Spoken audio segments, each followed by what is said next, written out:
Oh, amazing. So they were all lining up to hang out with wet Chris Farley. Yeah. I thought you were dead. Hello, everyone. Welcome back to the Roast Mortem Podcast, the only podcast where you can hear Travis Lee's liver die. I am Tom. I'm Travis's liver. Oh my goodness, it talks nowadays. I am Cody. Oh, yeah. So I did some calculating about my liver. Tell us. So on the show, I know some people, there's one guy who's like, Travis needs to he's such a lightweight. Look at him, he's always drunk. Yeah, that guy has it out for you. Yeah. No. I usually drink around 15 to 20 premium Miller Lights or Rolling A Rocks. fine Pilsner. Yes. An episode. So I did some math, because math is cool. And that roughly comes out to about like 120 to 150 gallons of beer that I've drank so far. For the 80 For episodes. the 80th episode. Oh. So I drank more. Wow. Yeah. So you know what? You can thank my liver. If there should be a 21 gun salute going off right now. There won't be any of that. There won't Please? be just maybe, I don't know, was it dialysis? No, that's kidneys. That's from your Red Bull habit. Oh, yeah. Well, that's going to go. So how was everyone's week? Nothing much. Same old beautiful Hawaii. I'm indoors, not smoking. House geckos are, I think they're biting my toes in my sleep, but it's all good. I'll get superpowers eventually. Do you see any weird spiders that are big? No, we got the centipedes, though. Oh. You know the old like cowboy saying of you got to shake out your boots to make sure there's no rattlesnake in it? Uh-huh. It's a reason why everyone in Hawaii wears flip-flops, so you don't have to shake anything out, and you can just see the centipede. Oh, so like when you put your foot into your flip-flop, instead of those little like ropes that go around your toe, it's a centipede. Those ropes are called a thong, Travis. I just didn't want to say that because that's what my mom calls flip-flops, thongs. That's and what it's the disgusting. Cisco song is about. He's a foot guy. I know what. Yeah, I know what your dad calls flip-flops, Travis. Yeah, it's incredibly racist. Oh. And rhymes. Jap flaps. Oh. Well, it's not racist because you're only talking on his behalf. Yes, I'm not saying it. Yeah. Tom, how's your week? Good. I been sanding the deck. Sanding your dick? Yeah. Yeah, doing some refurbish of the old wooden deck. Do you have a nice polished dick? At the moment, it's rough. Oh, rough dick. Yeah, I gotta bring it down. I gotta bring it down to about a 100 before we paint it. But Gabby's dad has been helping out because the man is very handy with a sander. He knows how to clean the deck. Clean my dick. Yeah. So what about you? You fucking dying person? Besides dying, well, I also have to say, last episode I was incredibly drunk. Yeah. I don't really remember the end of the episode. But Wasn't that one you presented? no, Tom did it. Oh. So I also went to a huge ass antique fair, and I saw a lot of titties. You told us that last week. Did I? See, I don't even remember. I was drunk. Okay, so yeah, Cody wasn't in last week. You were too drunk, so I was the only person at the podcast Yeah, pretty much. because Mike was probably high on weed, Doing kickflips. Oh, Mike. and I'm reading shit. And here we are today. Travis thinks he's telling new stories about the Brimfield Antique Show. Well, you know what? I don't remember the entire episode, but this time I'm presenting. So I'll get drunk. There you go. And I still won't remember the end of the episode. Probably not. So who we doing? Dial listen. Tonight, we are roasting the worst president ever. Now, everyone has their opinion on who the worst president is. You know, you could say whatever you want. Okay, What's the worst president? to me, Yeah. George Washington started a bad trend. Wood teeth. Don't need a president. Yeah. We don't need presidents. That's how I stand. Oh, they've all been bad. They've all been bad. George Washington's the worst because he's the first. Well, this president is the actual worst president because there's never been a president so bad and so incompetent that he led to the formation of the Confederacy and ripped the country in two. Yes, this man was responsible for the Civil War, which lasted 4 years and countless American lives we are roasting James Buchanan. Cool. Nice. I don't know anything about him except what you just said, which I forgot already. All right, well, Because I'm like you, I like to drink while I'm on a podcast. I think he's 15 off the top of my head. Cody. Age-wise and president. Cody, wow, you are very good. He is the 15th president. Yeah, that's what I thought. The first He was before 15-year-old Lincoln. president. Yeah, before Lincoln. Okay, so James, let's jump right into it. Let's Yeah, jump right into come this. on, I don't know. Segue. Yeah. James Buchanan was born in a little ass log cabin in Cove Gap, Pennsylvania in 1791. And I think I got the year right this time. Thank you. That's fine. You know, this was before being built in a log cabin was trendy. You know, Lincoln was born after him. And he turned the whole log cabin experience into the glamping experience we know today. Right. If you go glamping. Glamping. I hate that. Yeah. I don't know. Just go sleep outside. Just go get drunk and pass out in the bush. I've done that. Been there. I know. Got the ticks. And you're a real man. Yeah. So Buchanan's cabin actually still stands today.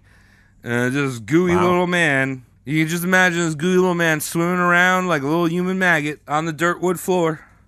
Oh, look at me. I'm a Buchanan. I'm dead. Okay. Or alive now. So mom and dad just kind of, he fell out? Crapped him out Was on it the like floor. one of those, was it The Meaning of Life, where the woman just shits out a kid? Oh, it's another one!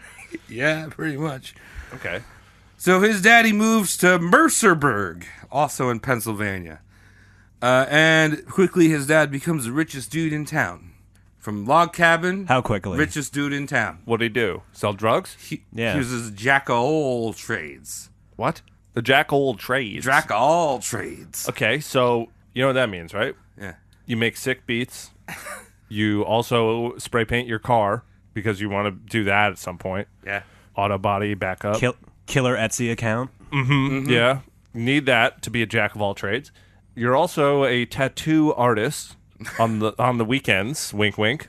Tom, didn't you do that on the weekends? Maybe I'm speaking from experience. Oh, maybe you colored in Deadpool backwards. I'm definitely a jack.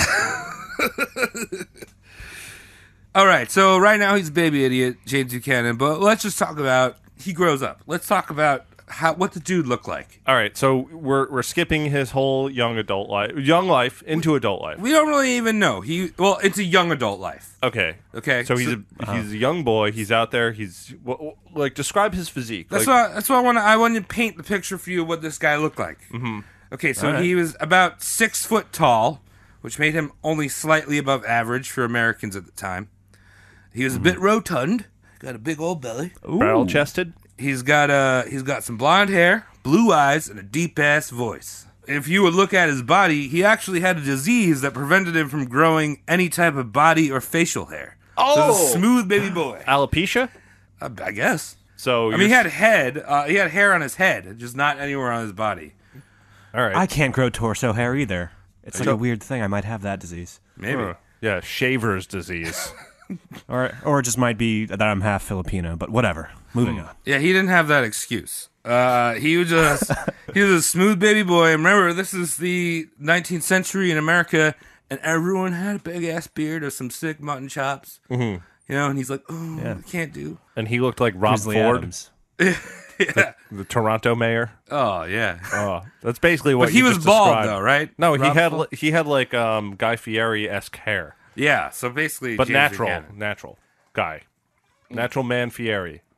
Guy Fieri's hair is natural. That's how his hair grows in. Okay, well I was just reiterating. All right. He wasn't trying. He wasn't pulling a Mark McGrath. So also another thing about him with his baby blue eyes, one of them was far-sighted and the other one was near-sighted. So he's a bit he was a bit wall-eyed, and when he talked to people, he would cock his head to the side to hear them better. Or see them better. Hear and see Hear them? and see them. I'm already He uncomfortable. sounds like he's already 70. I feel like he's producing some kind of natural Vaseline at all points. It's not sweat. He's just kind of got a thick gel coming off of him. He's out in the sun sometimes, right? So he's like one of those beet red guys with the blonde hair. Like, Wife beater. wow. Yeah, sweats chicken stock. One of the first tribal tattoos. Yeah, one of the first tribal tattoos. Oh, I like those. When James was 16 years old, his dad had enough money to send him to Dickinson College. It was in Pennsylvania, I think. James was easily the smartest kid in his school, and he was an arrogant prick about it. He kind of pissed off all the teachers. And he's like, "Oh, that's wrong, you stupid idiot." I did that once. I failed. Were you right? I was right. You were that kid? What class was it? I had an editing class when I was already editing professionally. And I told them how to do something right. And they were like, "Oh, that's not right." I'm like, "Yeah, it is." Now I'm just imagining James Buchanan looking like you. God damn it. That's what I was trying not to do. Well, you just described like a non-hairy version of yourself. Yeah. So alopecia Trav. Alopecia. Has Travis gone wall-eyed since I've last seen him? I can imagine. I mean, just like Cody, imagine poking out one of his glasses, like one of the frames of his glasses. So he's only got one good one. He's squinting as he sweats into the other one. Wow. Trav, you look good. Yeah, really? It's a good style. I picked up a nasty habit of blinking at 2 different times. So his classmates knew him as the typical college bro. He was always down for a kegger, and he said, to be sober, pottling, industrious youth was to incur ridicule of the mass of students. So he partied hard because he didn't want to get made fun of. Yeah, I think people still make fun of you. You just don't notice it. Yeah, probably. You get hyped up on it. I guess he just didn't feel the regret the next day, because I've experienced that. Like, when you're in a place where maybe you're not fitting in, so you drink a little bit too much, and then all of a sudden everything's gravy, and the next day you start thinking about how fucking dumb you are. Yeah, very cool. I knocked over a trash can at my 10-year reunion. It was amazing. I think Ray was there. Ray's in the room, and he is naturally very quiet. He actually does have a mic, but you're never going to be able to hear him. So one notable thing about this party boy Buchanan was he was once known to down 16 toasts in a night. Toast. Toast? Toasting. So he toasted 16 times in a night. And drank it. The whole beer. I don't know, I guess. The whole damn Michelob Ultra Someone thought Light. that was impressive. Yeah. I don't know. That's like normal for you. You just keep describing yourself. Yeah, I know, right? Yeah, what's going on here? I was a president once. You were the worst president once. Well, that's a matter of opinion. As a friend, I wouldn't vote for you because I'm honest. All right. So, trying to look cool, Buchanan picked up smoking cigars. Gotta have a stogie in your mouth, bro. That is cool, man. He had this habit his whole life because guess what? Smoking is addictive. Misconception. I disagree. Yeah. He would always walk around with an unlit cigar in his mouth that he would chew and suck on. Just unlit. Just unlit. That's annoying as shit. yeah. Ew. So when you're a cocky drunk bro and the faculty doesn't like you, there's bound to be some butting heads. Buchanan was nearly expelled during his senior year, but begged to stay on and graduate. And he did graduate with honors in 1809. What did he do to almost get expelled? Do you know? It doesn't say. I'm assuming he probably pulled his dick out or something. Yeah, probably tried to fuck a tomato or something. Yeah. I think that was common practice back then. So if you had to pin a profession on a cocky rich kid, what would you make him? Professional dad's son. Yeah. Right? Yeah, I mean, you got to work in the family business. tanner. Leather tanner? That's what I say, yeah. Does he just tan his scrot all day? Turn into Yeah, he just tans his scrot and huffs paint all day. No benefits. I can see a no rich benefits kid for doing that now because Etsy stores might, like, as you said, you got to have that, Yeah. the jack of all trades, but you get rid of all the other ones. You curl your mustache. Your dad pays for your apartment in Williamsburg, and you tan leather on the roof. Yeah. Dude, it's so good to have multiple incomes, bro. Like, I invested so much in Bitcoin like 2 weeks ago, even though it's in the shitter right now. But, like, my dad said, like, tanning is cool because, like, I don't really need to make that much money, but, like, multiple incomes, bro. No, James became a lawyer. Oh, lawyer boy. Yeah, it was easier back then. It was a lot easier to become a lawyer back then, I'm finding out. Yeah, I guess so. You read a few books, you go, I got this. James became a lawyer. He was admitted to the Pennsylvania bar in 1812, same year that we were at war with Great Britain when they mushed our butt. He snuck in when we were distracted with the war. Yeah. So he bounced around the state for Pennsylvania for about a year and ultimately settled in Lancaster, Pennsylvania. Lancaster. Lancaster. Now, I always forget, how far is that away from Hershey Park? It's pretty close. Oh, it's in Amish country. I thought it would be. Yeah. I usually stop there after I come back from Hershey Town. Dude, they got the best fried chicken. Something about Amish people. They have straight up Kennedy fried chicken. It's fantastic. It's cooked with Jesus. Yeah, it's like, they use donkey oil to fry it. Oh. Yeah, they got a lot of donkeys out there. Well, they use specifically the oil that's secreted from the donkey's armpits. Oh, yes. Yeah. As it plows the fields. Yes. So he's only 18 years old right now. He's past the bar. Great. Like I said, probably a little easier. Probably a little easier. Usually you pass the bar now, you're like 31 or something. Yeah. It's harder from what I understand. Yeah. This guy can read. He's a lawyer. Yeah. Yeah, exactly. So apparently, if you're from, there's a little insider here. If you're from Lancaster, Pennsylvania, you pronounce it Lancaster. Lancaster. Lancaster.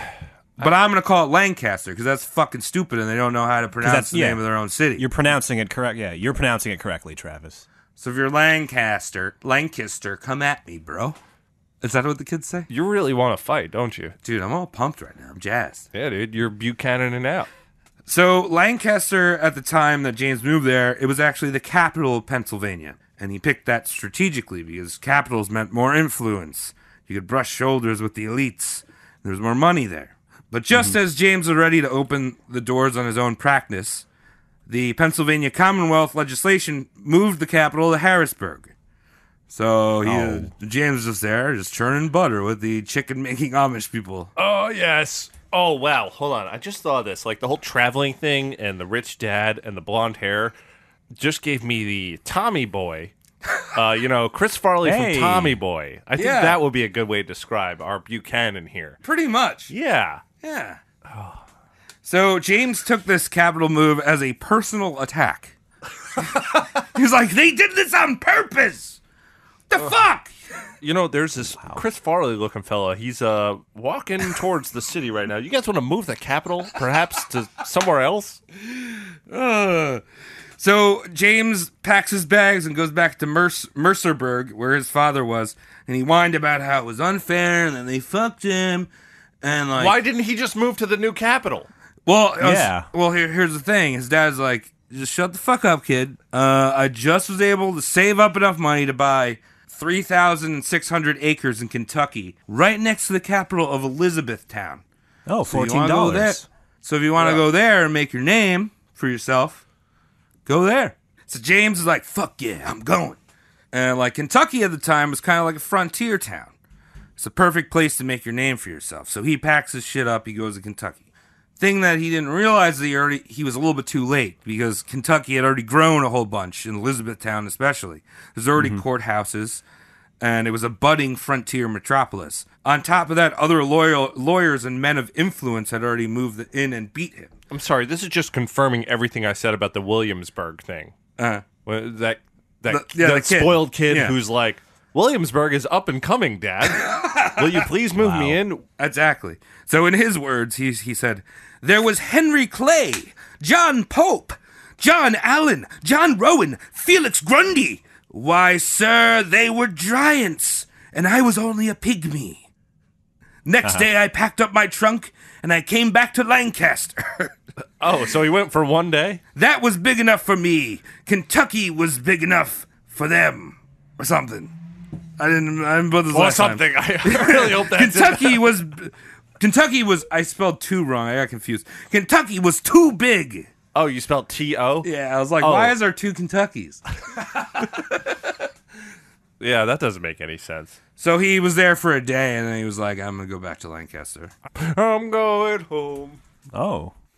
So James hightails it back to Lancaster. He sets up a practice and starts working his influence game. He joins the Masons. Oh, nice. You know, It's those guys that are in aprons and give BJs to each other instead of Monopolies. That's why the aprons are there, because you can like hide the person's head. Just shameless. It's blue easy job. access, too. Yeah, easy Yeah. access. You're always erect. They really don't know what the initiation process is all about. It's kind of like what was that? Rainbow parties. They'll put on different colored lipsticks, and you have to. So James Buchanan also joins the Washington Association. Worst president ever. The Washington Association is kind of like the Young Republicans or Young Democrats, the groups that they have nowadays. Yeah, really cool people. Yeah, super cool. Both sides, very nice people. Very cool, very level-headed. Headed? Yeah, I feel like the groups nowadays are pretty much just like cannon fodder for politicians to nail like an 18-year-old behind their wives' backs. Kind of, and it's Of course. door-to-door marketing, man. Yeah. Better than Cutco. James was a Federalist, which was a very early American political party that actually dissolved during James's lifetime and like during his time in politics. What's he going to believe now, though? We're gonna see. All right. Basically a Federalist believes in strong central government. It's pro-business, pro-major cities and international trade. Some of the big names include James Madison, the Adams, and douchebag extraordinaire Alexander Hamilton. Ah, yes. Hey. There's a hip-hop based Broadway play that I heard is happening. Oh, that's one of my favorites. Yes, Hamilton. The Quest for Hamilton. Yeah. So Buchanan served as a private for a little bit during the War of 1812. He came to the defense of Maryland when they were being attacked, but saw little action, which is also kind of interesting because he's the only president that only made it to like if they served in the military. He's the only president that was like only a private. Oh. Like they either had like a super high military career or they like didn't serve in the military. He was just a private. So after that, he worked away on his law firm, and he decided to enter politics for real. Cool. He was elected to the Pennsylvania State Assembly in 1814. This made James Lancaster's most eligible bachelor. At the age of 23, the ladies saw that big dick potential with him. Oh, amazing. So they were all lining up to hang out with wet Chris Farley. Yeah. So his friend Robert Coleman, who is a fellow brother at James's Masonic Lodge and the richest man in America, introduced James to his daughter, Anne Caroline Coleman. And Anne Caroline was a foxy 21-year-old that was said to be a bombshell, and she was unmarried at 21, which is kind of strange. Very rare back then. Yeah. Oh.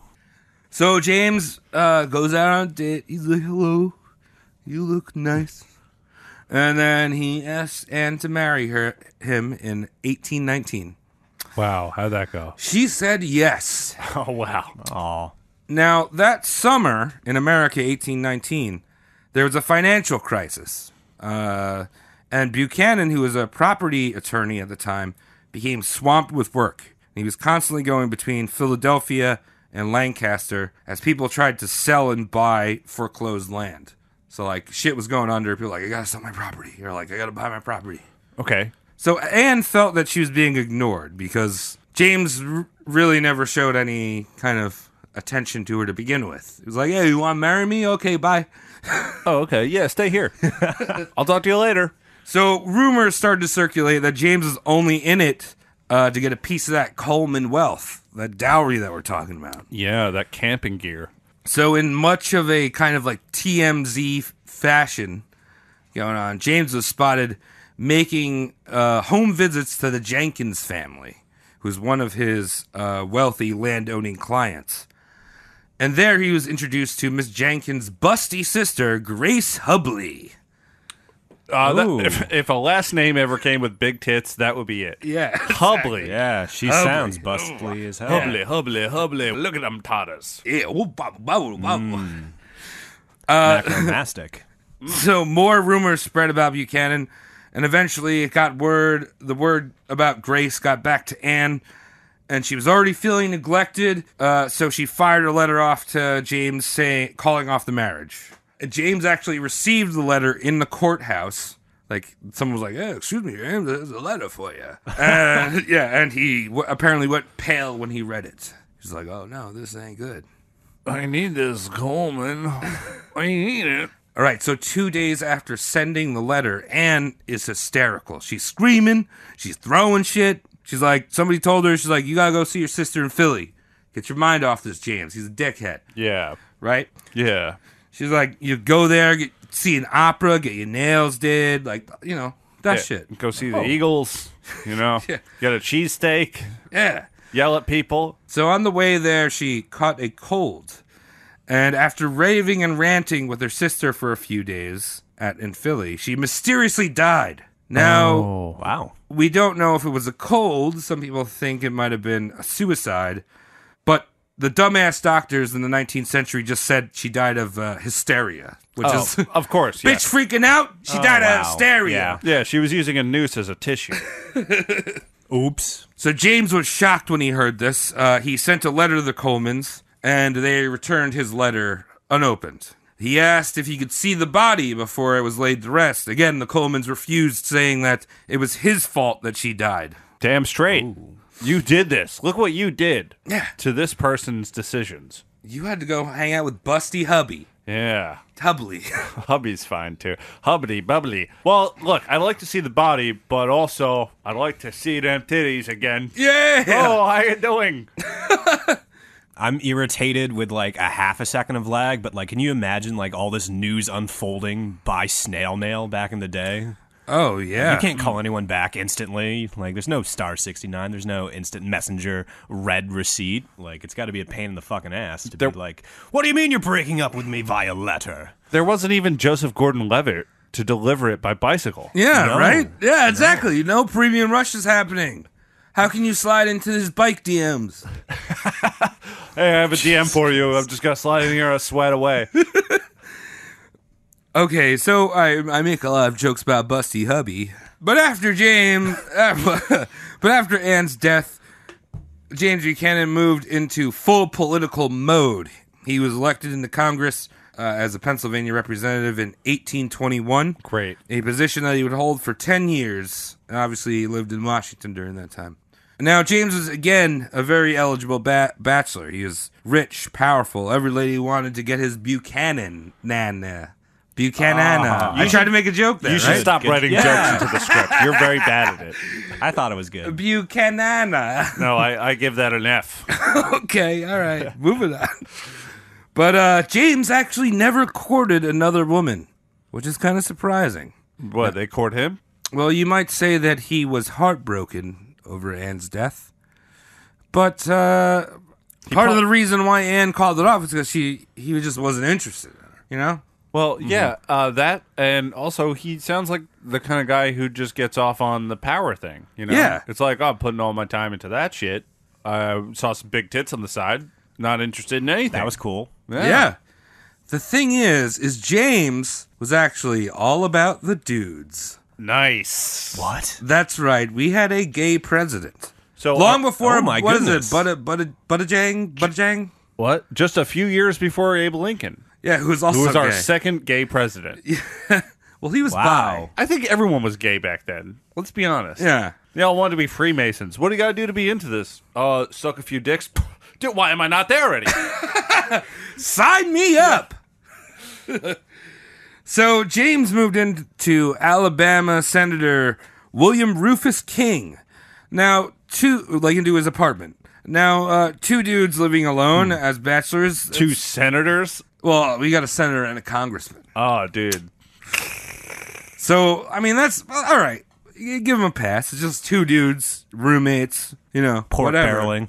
But they were said to be very close. The two of them would always go to parties together and social functions. Okay. Oh, lovely. Locked arms. Oh, they'd lock arms. They would lock arms. You know, like those, you ever see those dudes in India who lock pinky fingers? Yeah. I was just thinking about that, Right? dude. Yeah, Cody, that painted the picture, right? I mean, I think Yeah, Travis yeah. did that to us by accident, or maybe on purpose. But I feel a pinky is much more delicate and dainty.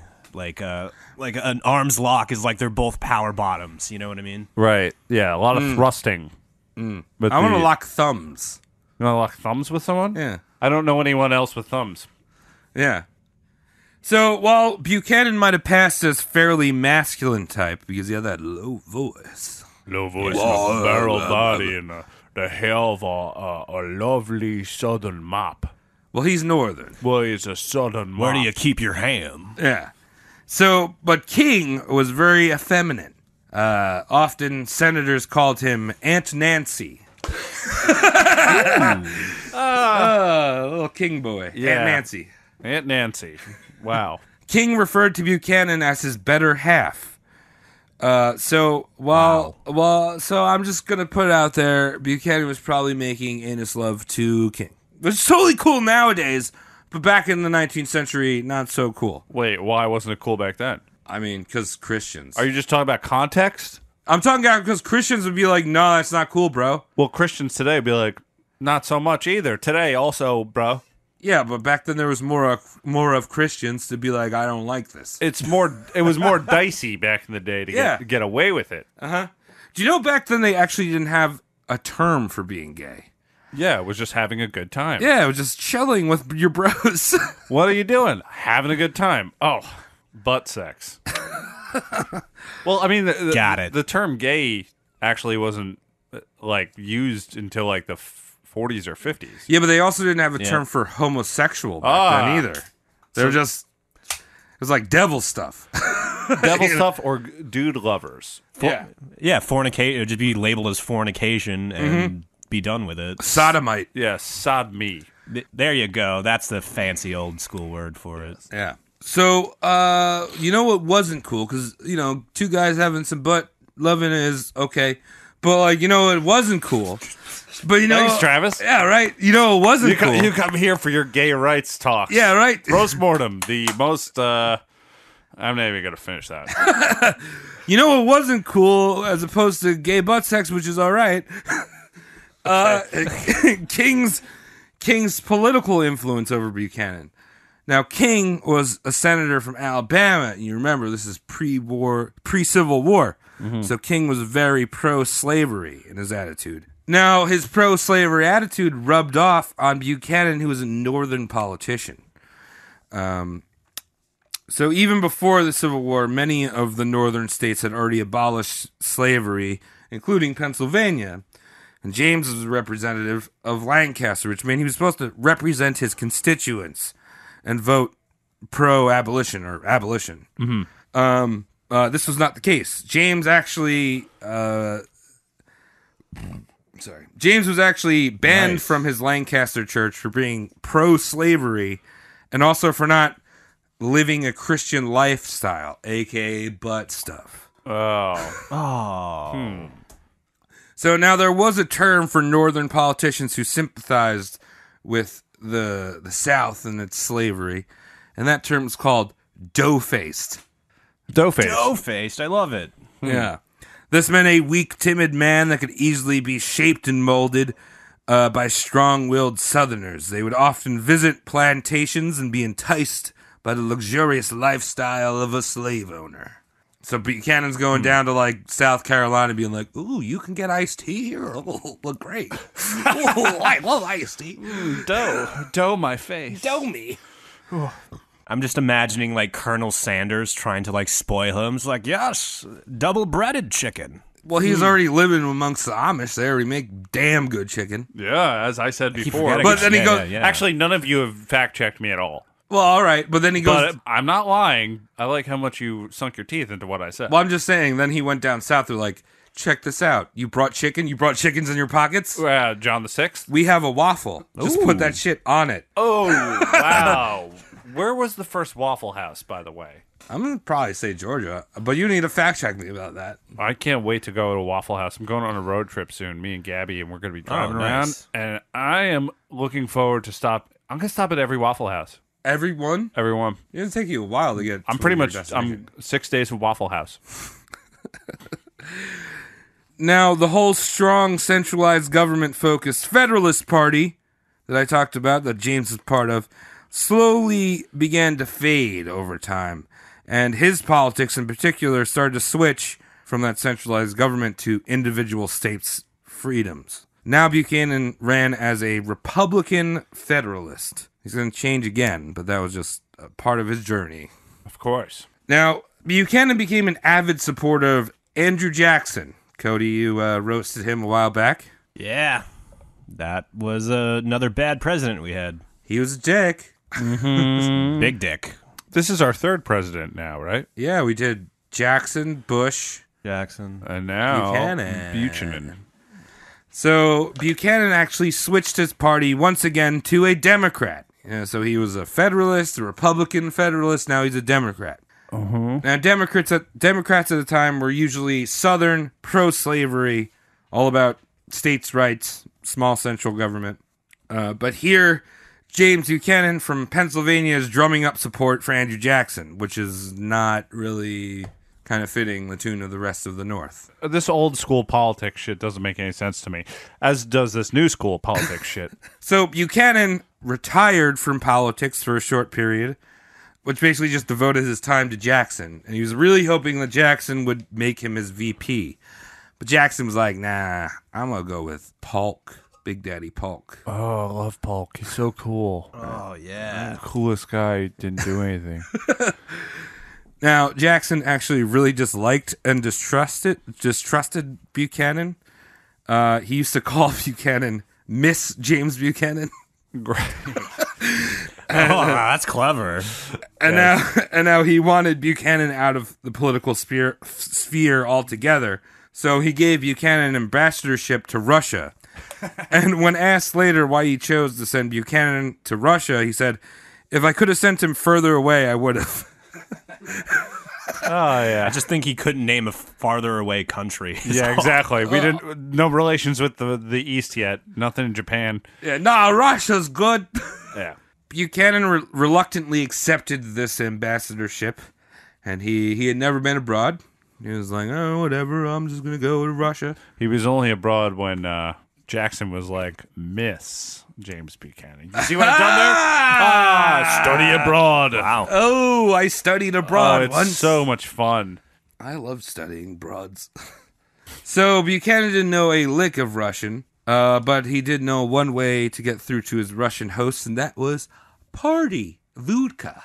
Oh, vodka. So James spent taxpayer dollars on lavish parties for the Russian nobility, complete with a French chef. And suffice to say, when he had the Ruskies liquored up, he actually was able to break some ice between Russia and America, which had a little bit of tariff war going on. Kind of like today, or is that? No, it's What? China. What? I don't know, dude. I don't know. That's politics. Returning from Russia, he becomes a senator, and then eventually becomes the Secretary of State under Polk's presidency. Then when Zachary Taylor, a Whig, took the presidency in 1848, James went back to Lancaster and chilled at his estate called the Wheatland a little bit. Just Wheatland. Wheatland. Okay, that's boring. Yeah. What's here? Wheat. Bread. Stupid.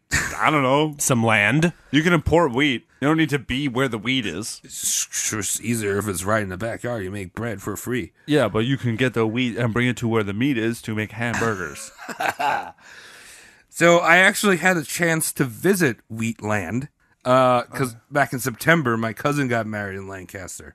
Mm-hmm. And it was Hey. So shout out to this great tour. Shout out to the Wheatland. What are those things called? What are those fancy word for someone that's a tour guide? Docent. Shout out to the docents. Oh, yeah.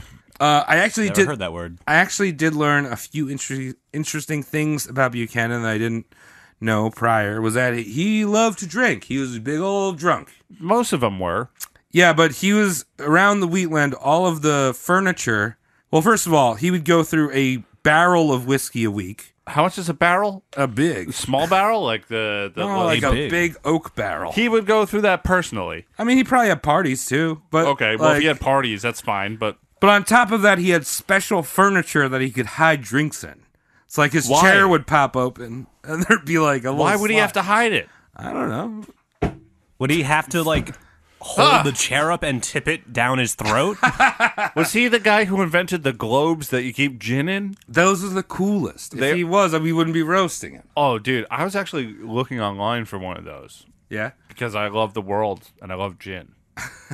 really hard to find. Yeah, and the good ones are really expensive. Yeah, the You good get ones were cheap in like ones, $600, $700 for like a beaten up, at least a nice structural piece of equipment that I can read the earth on is $600, and the ice leaks out the bottom. So imagine if it was that, but it was just a chair that had no earth on it. All right, That's what he was doing. what a waste of time. Also, I learned another thing that the docent, I noticed there was a bird cage in his living room. Okay. And I was like, did he have any pet? Kingsland? Kingsland? What's his name? I was making a birdcage joke, but never mind. I don't know. I was starting to get that, Tom. I was starting to get that. Yeah, you saw where I was going. I was trying something, but Yeah, it didn't yeah, work, and it's getting cut. Okay. So I was like, does he have any pets? I mean, obviously he did because he had a bird cage. But I asked the question. Maybe he had a dog, a woof woof. Or no, he didn't have any pets. He had one pet. He had a parakeet named Dick. Yeah, okay. And so apparently the docent explained that in a journal entry that they found on the grounds from Buchanan, said one day he was working on his papers at his desk, and a hawk swooped in to the window and ripped Dick out of the cage and ate Dick right in front of him. Yes. Wow. And like I laughed a little bit, and she didn't like understand what was funny. You know what I mean? I was like, "Hawk ate Dick." She's like, "No, his name was Dick." Well, the hawk ate little Dick. Oh, God, that's so funny. Everything's about, I mean, good times were had in that office. So while women kept throwing themselves at Buchanan, he mainly kind of just came off as like a fag hag. He was like a spreading gossip, little giggly little girl. Okay. Can we say fag hag? Is that offensive? I don't know. I'll bleep it out on the podcast. I don't know. Though. All right. Yeah, we'll find out. Yep. Well, I hope you're not offended. I mean that as a kind gesture to people that are fag hags. He means that as a bigoted, racist asshole. Yeah. I just couldn't think of another word to describe that. Gossip boy? No, fag hag is legit a great term for describing someone. Yeah. There was only one woman that filled the role of wife for Buchanan. And her name was Derek. It wasn't Derek. But she actually took a lot of the attention away from the fact that he had some homosexual tendencies. And that was his niece, Harriet Lane. Now, before you're like, okay, creepy uncle boy. Sounds it. Yeah. It does sound creepy uncle boy. You're winding him up. I know, right? But this is more of a like father figure type of role because Harriet had lived with Buchanan since she was 11 when both of her parents died, and she lived at the wetland. So it was more like a daughter. Great. But she was like very charismatic, and everyone like loved what Harriet was doing. The two of them would go to political events when he wasn't going with Mr. King. Okay. And Harriet was like beautiful, with again like the center of attention at these things. She was educated, a great conversationalist, and both Buchanan and Harriet kind of worked as like a power couple. Like they knew how to work the room. You know what I mean? Kind of like a Leon the Professional thing. Yeah, kind of. Except that was more creepy. Well, I'm creepy. And also the two of them would host a lot of parties at the Wheatland. James, like I said, could drink, and there was another thing that mentioned that he would polish off 3 bottles of wine like during a party himself. Great. And then also do shots of rye on top of that. So when I said he went through a barrel, This and the unlit cigar just makes me want to kiss this dude. And I'm not gay, but maybe I will be for a minute if he comes back. You know what I'm saying? Just what does that taste like? 3 bottles of wine, some rye, and a cigar you've been chewing on for 7 years. Amazing. All right, so James Buchanan's playing this little pretend farmer on his wheatland, but quietly he's campaigning for the Democratic nomination of 1852. Now, this little dough-faced Buchanan, he's pretty prepared for this Democratic National Convention. Obviously he had a lot of support from the Southern racist Democrats. His spineless Buchanan supported slavery. But ultimately, he lost to Franklin Pierce, who was the president, if you didn't know. Yeah, thank you for reminding me of that guy. What dollar bill is he on again? The half cent. Oh, hey pennies. Yeah, hey penny. But guess who Franklin Pierce's VP was? Abraham Lincoln. No, William Rufus King. Oh. Buchanan's little butt boy. Oh. So King gives Buchanan another ambassadorship, but this time it's more important. It's not fucking Russia. It's to the UK. Oh, we actually we had some ties there at the time. Yeah, no, this was That's better. This was like during Queen Victoria. We had the little tussle in 1812, but we like kind of got over it real quick. Oh, okay. So Tussle. I like that. Yeah, they only burnt our capital to the ground. so Yeah, only. I'm imagining the Chris Farley-esque Buchanan getting off the boat and going like, "Jolly old day, everyone. Thanks for having me. Now let's have a spot of tea." that's exactly how it went. Buchanan, though, still had his mind, he was still gunning for presidency. So he's over in the UK. He's like, I gotta like put out some press while I'm here. He met the Queen, Queen Victoria, and apparently Harriet Lane very much impressed the royalty. They loved her because she was charismatic. Classy lady, very well educated. But while he was doing his whole ambassadorship, Buchanan made his pro-slavery ideas very clear. He supported the fugitive slave law and blasted any anti-slave movements that happened in the North, all while supporting southern U.S. expansion into Mexico to acquire new slave states. If you remember the William Walker episode where he was trying to make Mexico, another slave state to add to the... Yeah. Yeah. I mean, you gotta do what your heart tells you. Yeah, so he's all like, like, let's make slaves. Make slaves great again. Is that his role? I guess. Oh, no. I mean, I can't speak for the fat little hairless boy, but seems to be where he's coming from. So tensions were growing between the North and the South. I mean, we're not that far away from the Civil War that happened in 1861.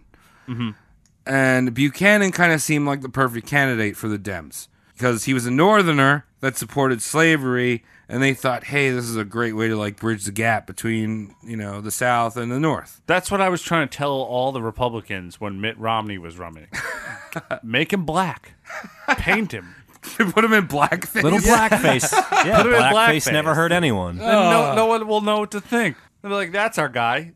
So Buchanan comes back from the UK, and he's nominated for the Democratic Party in the 1857 presidential race.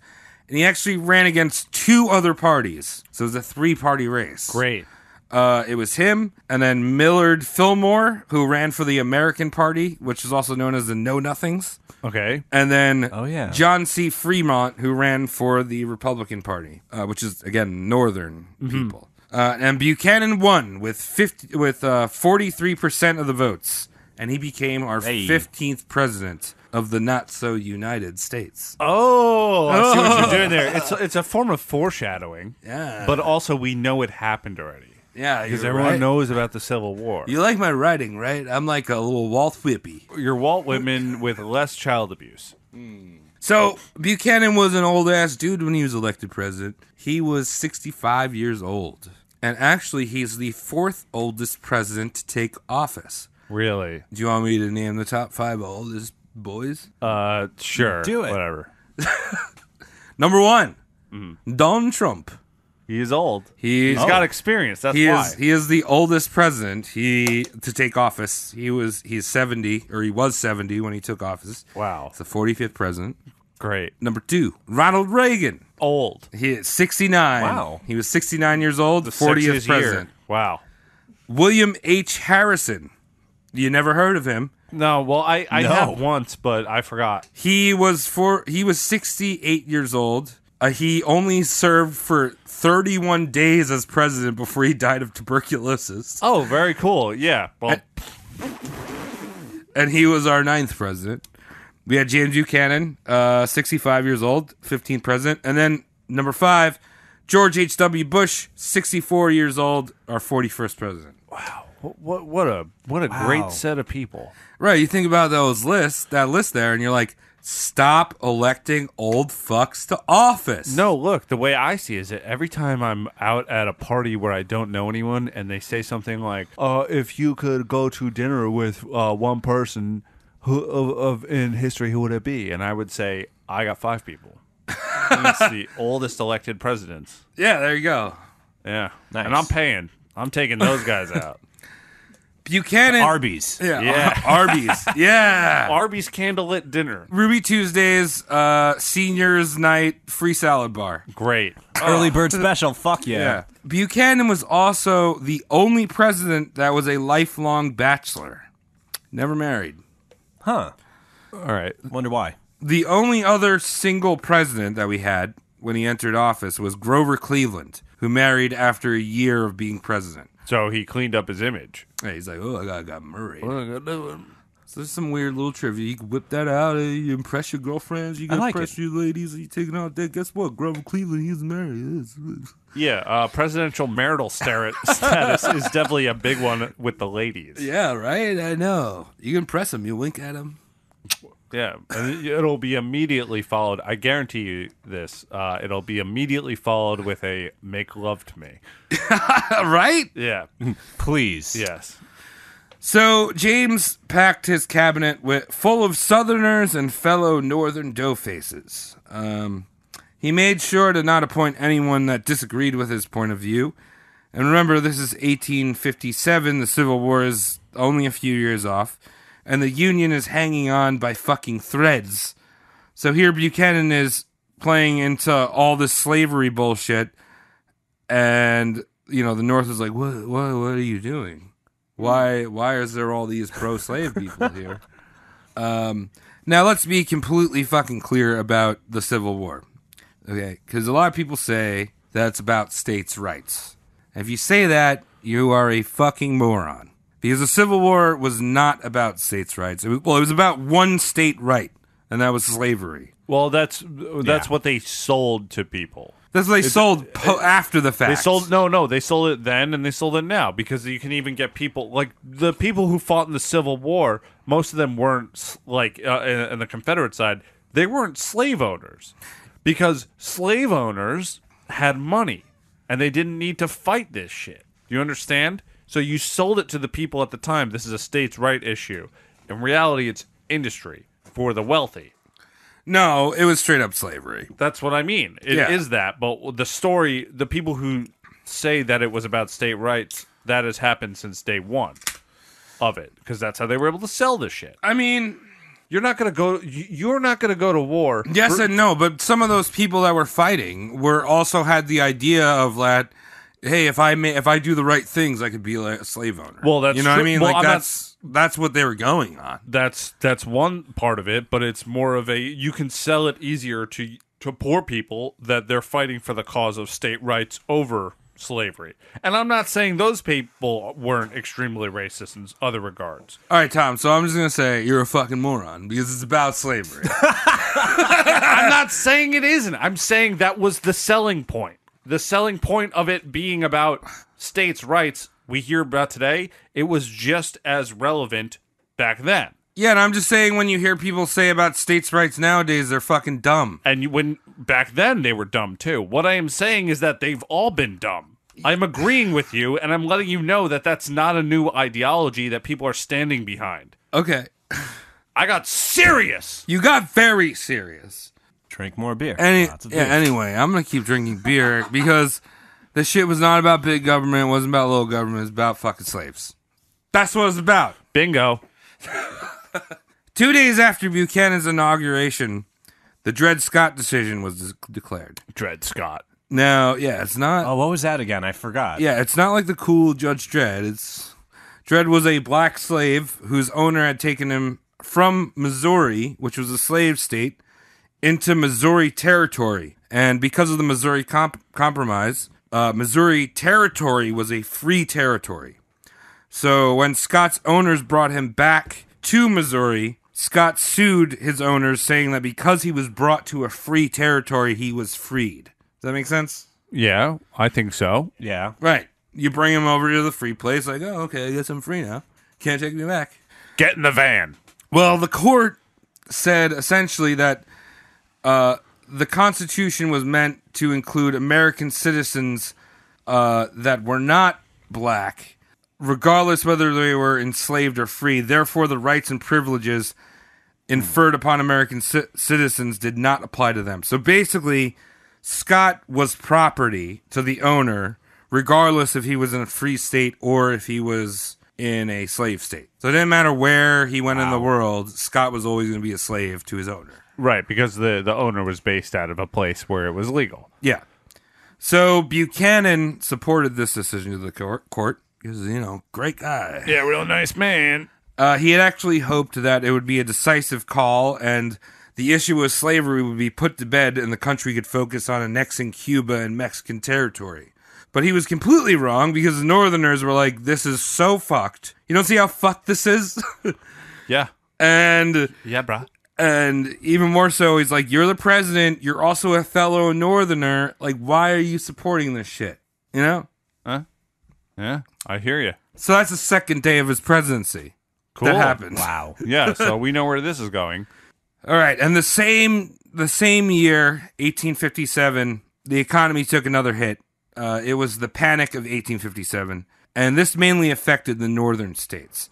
But the southern states, because they had this whole, like, slave industry going on, they were okay. I don't really know anything about that. Can you give me a sentence of information about one. the panic? Oh, about the Panic? Yeah. It was just another one of those situations where, like, land was being foreclosed, but because, the South was the South and their kind of own industry going on. It's almost like nowadays where if, like, the country really went to shit, California would probably be okay because they're, like, the biggest economy in the world. Right. Okay. That kind of situation. All right, I understand. I don't know the exact reasons why the economy tanked, but... No, but basically banks were foreclosing on properties. Right. And so like 2008, but worse. Yeah, exactly. So the South was doing okay, so Buchanan did not provide any relief to the Northerners. He basically took the hands-off approach to government. He's like, oh, well, states' rights, and I'm not going to do anything. And again, the South saw, the Northerners saw this favoritism to the South. And because of this economic hit, while Buchanan claimed that he was going to balance the federal deficit, which it was, kind of not that good, when he left office, the deficit went to $17 million in the hole. Oh, so which back in 1850s, that's $17 million is a lot of money. Yeah, you got to spend money to make money, man. So, now if you remember the whole Walker episode that I brought up before, I was talking about how Western and Southern expansion was very political at the time because a new state meant that it would add representatives to either the pro-slavery or abolitionist group, depending on if the state was free or a slave. Right. Right? So you add a new state. Oh, yeah, it's free. That means you want to make sure they're on your team. Yeah, exactly. Well, in 1854, during Pierce's administration, Congress had passed the Kansas-Nebraska Act, which basically said that settlers in those territories could choose whether to have slaves or not. So violence had broken out in those areas because... That's the dumbest shit I've ever heard. It's like... Yeah. Like I just said before, it's not like everyone in the South had slaves. Right. So you could choose to do... It's just legal. Right. You could choose or not to do it or to not do it. That means you can do it. Yeah, exactly. That's not a law. That is really... It's really dumb. Dull. Yeah. So, like, basically in that area, you could be like, oh, I want slaves or I don't want slaves. So there was two factions that broke out. There was, I guess, a town called Lecompton, which was... straight out of Lecompton. Yeah, straight out of Lecompton. We have this. Which was the pro-slaver area. And then there was Topeka, which was pro-free. Fuck. And a crisis broke out called the Bleeding Kansas, where it was kind of like a foreshadowing of the Civil War. Topeka and Lecompton were like going head to head, killing each other because one believed in freedom and the other one was like, nah. Which one was the bad guy? Topanga? Nah. Ironically, Lecompton had slaves. Lecompton had slaves. Yeah. Oh, wow. So Topanga from Boy Meets World was not having it. No, she was like, Man, she was so cute back in the day. She was. She really was. Such a crush on her. I didn't even like the show. No. That was a bad show. I always dreamt about Mary-Kate and Ashley orgy when I was a kid. Yeah. Well, have you seen them recently? Very scary looking. Are they scary? Like aliens. Yeah, they look like puppets from Dark Crystal. Oh! They got like Yeah, that's it. yeah, they got the big eyes and the small nose from Surgeris. Oh!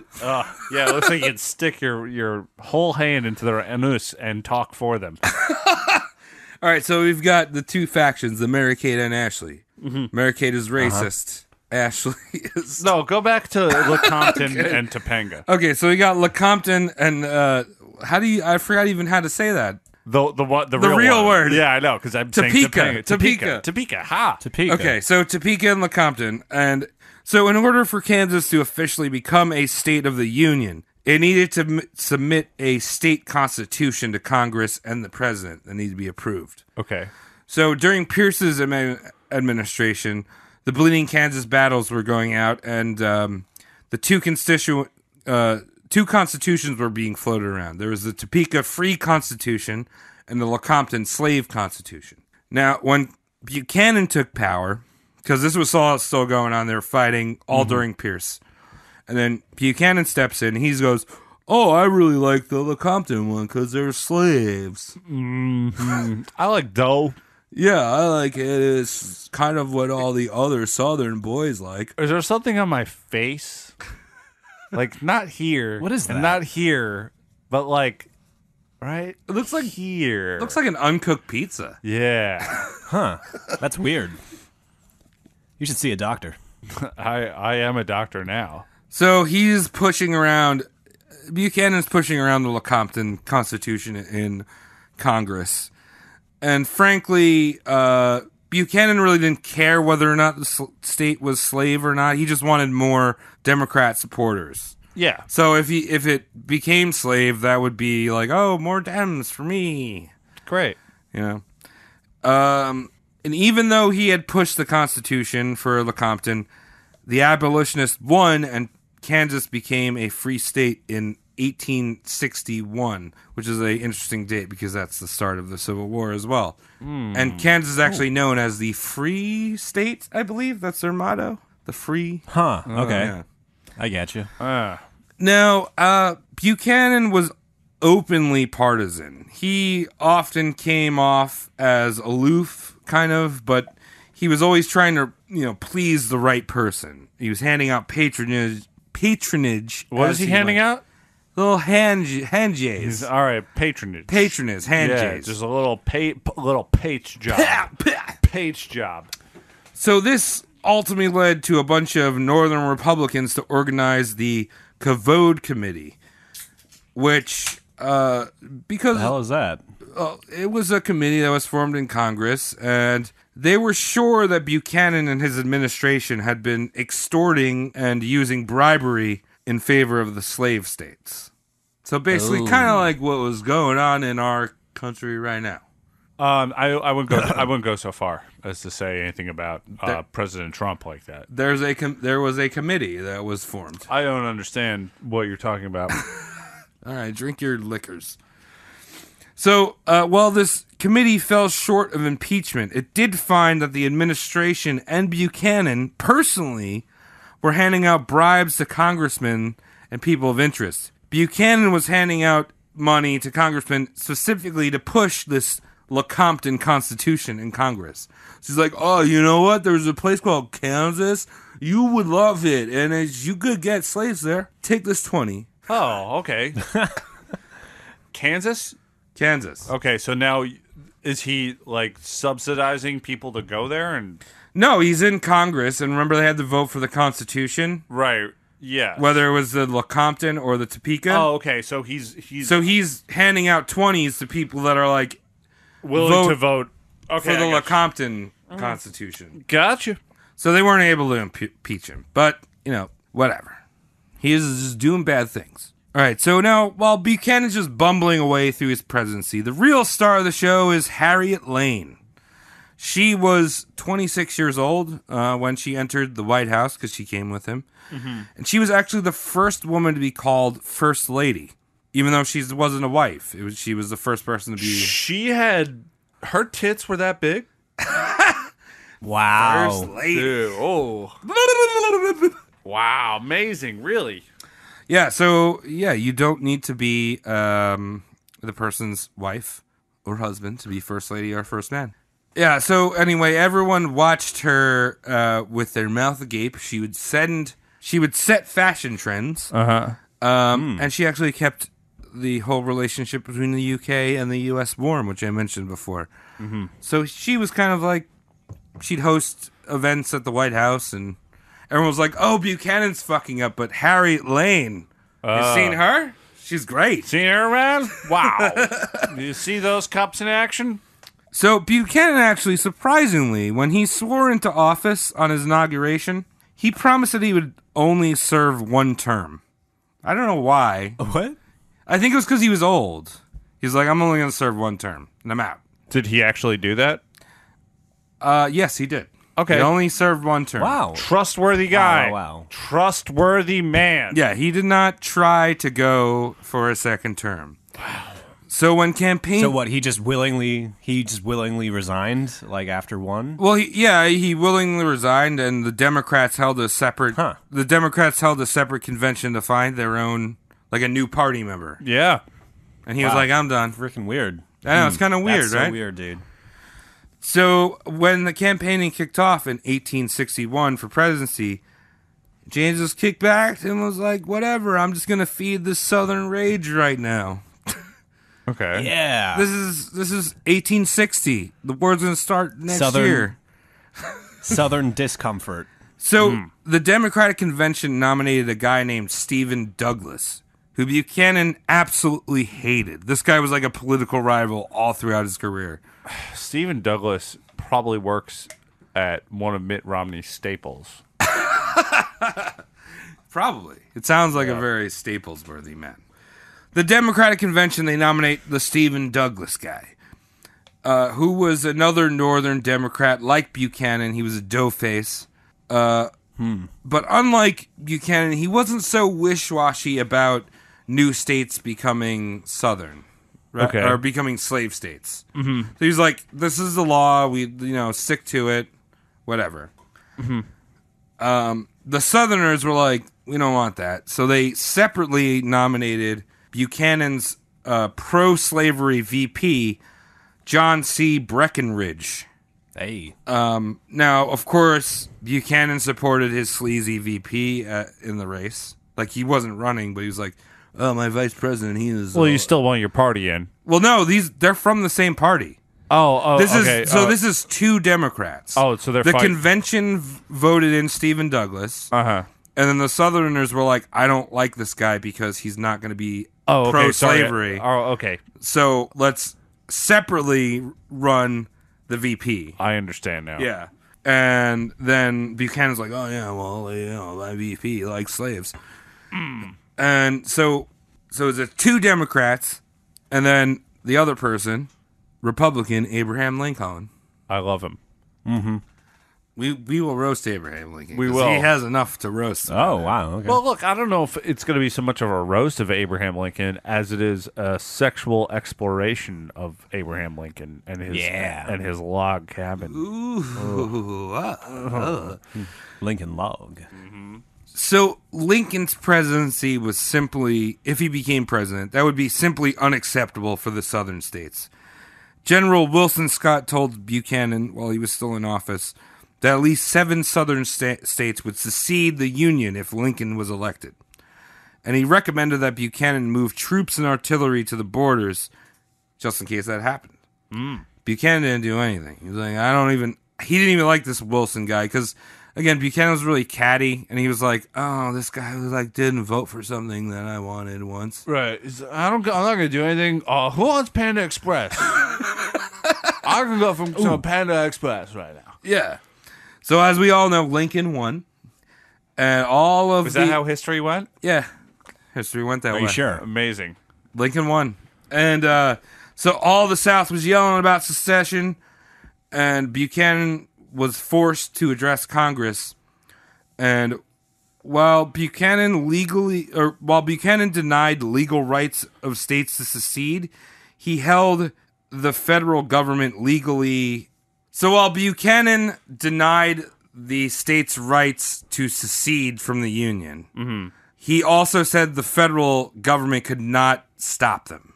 Okay. So he's like, you can't secede, but the federal government can't stop you from seceding. On top of all that, he mentioned stuff about how the reason why the South was seceding was because the Northern abolitionists were being too much of dicks. And I was like, oh, if you didn't push them so hard, they wouldn't have left. So, yeah, he's got no balls on him. Yeah. I like the term too much of dicks. Yeah, too much of dicks. So this was a real shitty, unpresidential way to respond to, like, most of your country trying to break away from the country. I'd say so. So Buchanan's secretary or Treasury Secretary actually resigned the next day, saying "fuck this dude." And on December 20th, again, remember the inauguration happens in January. So on December 20th, 1861 or 1860, I guess, South Carolina is the first state to secede. Now Buchanan travels to Fort Sumter and pleads with the separatists. He promised them that, if you stay, I'll make an amendment that will protect slavery. Oh. You will have it. And we'll have pizza parties. Dude, just hang out a little bit more, and I promise I'll get you that money. Just sit down. Yeah. Buchanan just really didn't want to be the president that was responsible for the Union breaking apart. Yeah. Well, he just promised whatever he could. So he was the guy who didn't want to be responsible for the thing that he was responsible for? Exactly. Great. North Carolina wasn't having any of it. And then Buchanan's Secretary of War, John B. Floyd, who was a proud Southern racist, resigned from the Buchanan camp. And when he did, he funneled thousands of guns and equipment to South Carolina. So he's like, let me just give you all these guns. I quit. Oh, yeah. Oh! Let me just... That's like borderline treason. Yeah. Yeah. Well, it is treason. Not if breaking you- the... It's Not not if you borderline. quit. Not if you quit. So 6 other slave states secede, and by January, as Buchanan, the dough-faced idiot, pleaded with them, the Confederate president, James Davis, declares the Confederacy is a thing. Right? We exist. We Take exist. us seriously. We've decided to do it. Yeah. So now the North, right before he's about to leave, the North is calling for Buchanan to take action against these states that broke away. But he's, these are they want repercussions. These are traitors to the Union.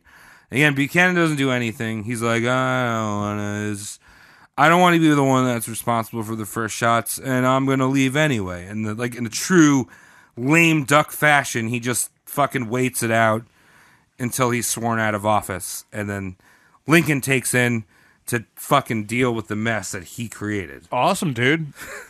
Well, so that's the end of his presidency. And what is he doing? He's now at Sandals Resort, just watching Lincoln hash all this shit out at Waffle House. I mean, pretty much. There's not much to say after this, but the Civil War begins 2 months after Buchanan's retirement.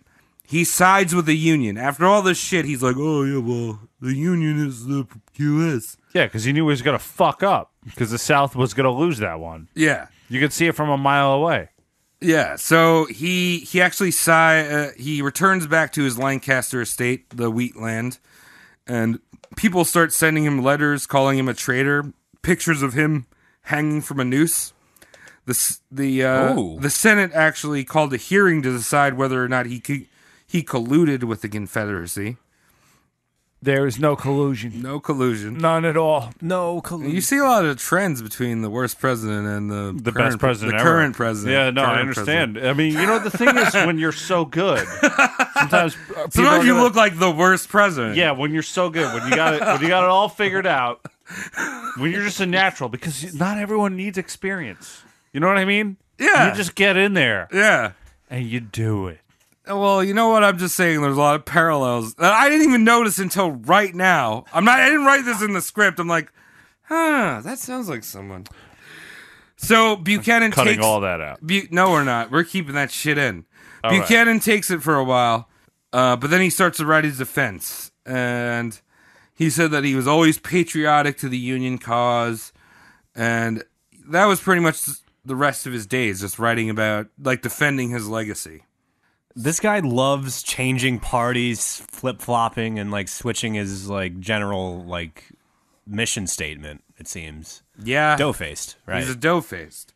All right, so ask me a thing. All right, so how did Chris Farley die? Well, he died. We know that. He died choking on his own vomit, similar to me maybe 5 years ago when I almost did that. Well, you laid on your stomach because you're a smart guy. Yeah, I did. Chris Farley was funny. You're not funny. You're smart. I've also You're pretty funny. I've also broken a table wearing a small coat. That's true. No, I gotta say, you're a funny guy. Oh, thanks. Sorry for lying to your face like that. So at the age of 77 in 1868, Buchanan caught a cold. Ooh. Oh. And a month later, he died of respiratory failure. There's nothing impressive here. Wow. Just died of respiratory failure. Yeah. And that's James Buchanan, our worst president ever.